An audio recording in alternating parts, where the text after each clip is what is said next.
माता भूमि पुत्रो अहम पृथिव्या, अर्थात धरती हमारी माता है और हम उनके पुत्र। माता और पुत्र के इस पवित्र रिश्ते का पवित्र सेतु यानी प्राकृतिक कृषि। प्राकृतिक कृषि प्रक्रिया में धरती का अमृत जीवामृत। आइए हम जानते हैं कि जीवामृत का निर्माण कैसे होता है। प्रयोगों से पता चला है कि 10 किलोग्राम गोबर के साथ गौमूत्र, गुड़ एवं आटा अथवा बेसन के साथ आदि मिलाकर यदि उसका प्रयोग किया जाए तो चमत्कारिक परिणाम नजर आते हैं, जिसका नाम रखा गया जीवामृत। जीवामृत निर्माण के लिए जरूरी सामग्री: 10 किलोग्राम देसी गाय का गोबर, 8 से 10 लीटर देसी गाय का मूत्र, 1.5 से 2 किलोग्राम गुड़, 1.5 से 2 किलोग्राम बेसन, 180 लीटर पानी, मुट्ठी भर पेड़ के नीचे की मिट्टी। आसानी से उपलब्ध इन सामग्री से जीवामृत बनाने की विधि इतनी ही सरल है कि कोई भी किसान इसे अपने आप बना सकता है।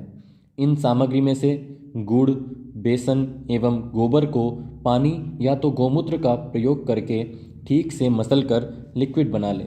अब इन सामग्रियों को एक ड्रम में डालकर उसे लकड़ी की सहायता से घोलना है। ठीक से घोलने के बाद जीवामृत बनने के लिए 2 से 3 दिन तक छाया में रख देना है। प्रतिदिन इसे घड़ी की सुई की दिशा में सुबह और शाम 2 मिनट तक घोलना है और जीवामृत को बोरे से ढक देना है। यह जीवामृत जब सिंचाई के साथ खेत में डाला जाता है तो भूमि में जीवाणुओं की संख्या अविश्वसनीय रूप से बढ़ जाती है और भूमि के रासायनिक व जैविक गुणों में वृद्धि होती है। जीवामृत को महीने में 2 बार या 1 बार उपलब्धता के अनुसार 200 लीटर प्रति एकड़ के हिसाब से सिंचाई के साथ दीजिए।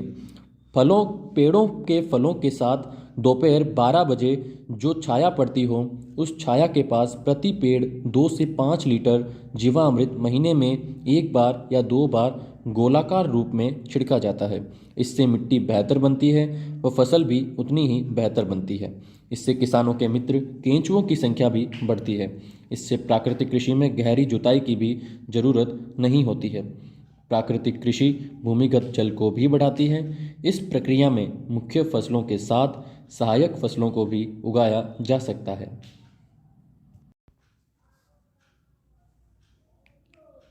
ये जीवामृत का ही सूखा हुआ रूप है, जिसे फसल बोने से पहले जमीन में मिलाया जाता है। धूप में सुखाए गए 200 किलोग्राम गोबर में ताज़ा बना 20 लीटर जीवामृत मिलाकर 2 दिन छाया में रखते हैं।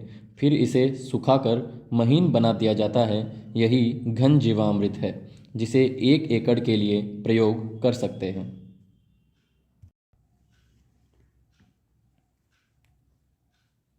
प्राकृतिक खेती का एक आवश्यक आदान बीजामृत है। बीजामृत जहाँ बीज को बीज जनित रोगों से बचाता है, वहीं इसकी अंकुरण क्षमता को अभूतपूर्व रूप से बढ़ाता है। देसी गाय के 5 किलोग्राम गोबर, 5 लीटर गौमूत्र, 50 ग्राम भुजा हुआ चूना, थोड़ी सी मिट्टी को 20 लीटर पानी में मिलाकर बीजामृत बनता है। 1 रात रखने के बाद इसमें 100 किलोग्राम बीज का संस्कार किया जाता है। इसके 1 दिन बाद संस्कारित बीज बुआई के लिए तैयार हो जाता है। आच्छादन। आच्छादन प्राकृतिक कृषि का एक महत्वपूर्ण नियम है।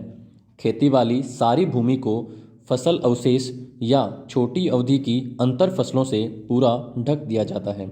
यह भूमि में नमी बनाए रखता है तथा वातावरण से नमी को खींचकर खेती हेतु पानी की खपत को भी अद्भुत रूप से घटाता है। जीवाणुओं एवं केंचुओं की गतिविधियों को भी बढ़ाता है एवं खरपतवार को भी नियंत्रित करता है तथा अंत में विघटित होकर जमीन से कार्बन उत्सर्जन को रोककर भूमि के जैविक कार्बन क्षमता को बढ़ाता है। इस कृषि विधि में वापसा निर्माण भी एक महत्वपूर्ण प्रक्रिया है, जिसमें भूमि में हवा और नमी का बराबर संतुलन रखा जाता है। प्राकृतिक कृषि विधि केवल भूमि की उत्पादन क्षमता को ही नहीं बढ़ाती है, बल्कि यह कीट एवं बीमारियों के रोकथाम हेतु भी एक प्रभावी विकल्प देती है। फसलों पर कीट पतंगों की रोकथाम के लिए स्थानीय वनस्पति पर आधारित सस्ता तथा किसान के खेत में ही बनने वाला आदान है अग्नि अस्त्र। 5 किलोग्राम नीम या अन्य स्थानीय पौधा के पत्ते जिसे गाय नहीं खाती है, 20 लीटर देसी गाय का मूत्र, 500 ग्राम तंबाकू पाउडर, 500 ग्राम हरी मिर्च तथा 50 ग्राम लहसुन का पेस्ट को मिलाकर धीमी आंच में उबालकर 48 घंटे के लिए रखा जाता है। इस घोल को 6 लीटर प्रति 20 लीटर पानी में मिलाकर 1 एकड़ में छिड़काव करते हैं। नीमास्त्र, ब्रह्मास्त्र, दशपर्णी अर्क इत्यादि भी कीट पतंगों की रोकथाम में उपयोग में लाए जाते हैं। प्राकृतिक कृषि से देश में नई ऊर्जा का संचार हो रहा है।